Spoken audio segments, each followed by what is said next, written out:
fun. One of the things Father Boyle does that's so amazing is that he weaves the stories of these homies together with a lesson about life for all of us. And one of the stories he told was about this young boy who, or this homie who, as a young boy, had to wear 3 t-shirts to go to school. When he would go to school, he'd put on one t-shirt to absorb the blood, one t-shirt to absorb what didn't get stopped by that one, and one t-shirt to hide it all together. And so even in Los Angeles, this kid would wear 3 t-shirts to work because his mother beat him so badly he bled every day.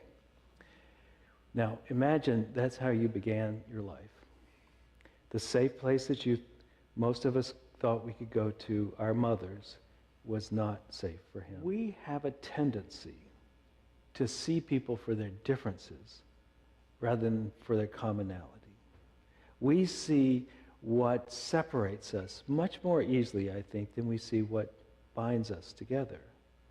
Now, the Dalai Lama and Desmond Tutu got together a little while back, and they had conversations that became this book of joy that Larry mentioned.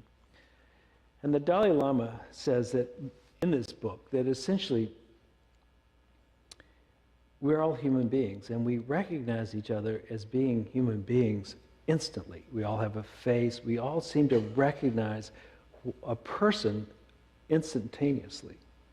And yet, if we focus on the secondary thing, the things that distinguish us differently from each other, then we can become distant from each other. If we recognize that we're all in this together, there is a common understanding, there's a compassion, there's a acceptance of the person. We're all of us, unless if you're different, raise your hand, you would all like to be happy.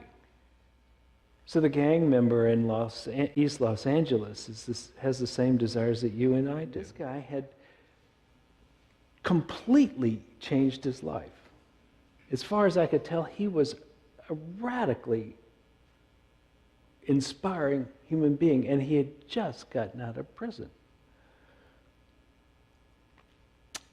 He said, I humbled myself. I said, well, what else? Come on, tell me. Well, he says, well, Homeboy Industries they have a program for everything. I said, yeah, I got that. But how did you not fall back on self-pity or anger or frustration I humbled myself, was about all he could say. When we drop down and humble ourselves, we realize we're just alike. We must be better than we've ever been before. To just be relatively benign about our thoughts about others is the baseline. We must cultivate, I think, as a people, the ability to bring ourselves to loving everybody on the planet. To see the person as not the difference, but as the unifying thing. To be at one with everyone and to know their troubles are our troubles. Their life is important as it is. Even if we don't agree with what they're standing for, let's be really clear that we're standing for them as a human being. Here's what the Dalai Lama did. He realized that the Chinese who were doing this to his people were inflicting upon themselves in the future a lot of bad karma.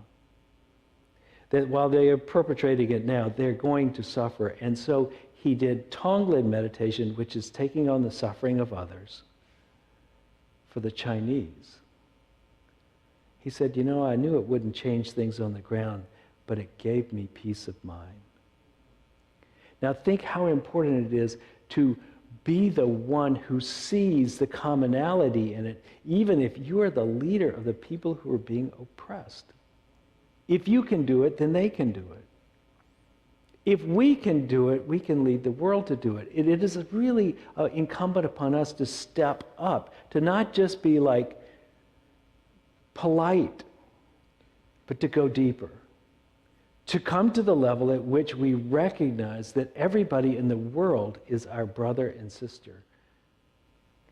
It matters how you use yourself as a society. Not so much which religion you're in, but how you use your religion, what you take from it, how you become.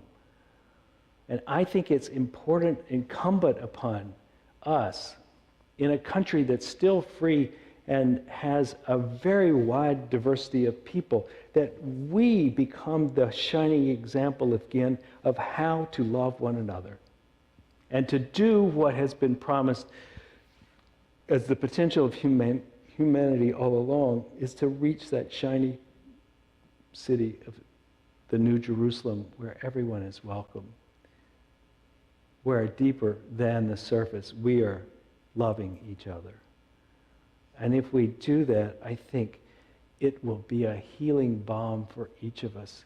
Both the perpetrators and the perpetrated upon will be in the Tonglen process of their suffering being transformed and grace being applied on the surface. We don't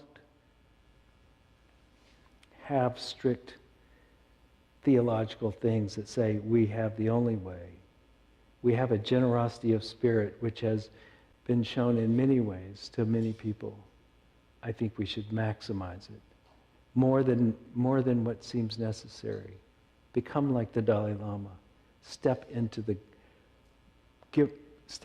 role of giver of grace, so that this beautiful possibility that humans bring might flourish, and we might be part of that garden.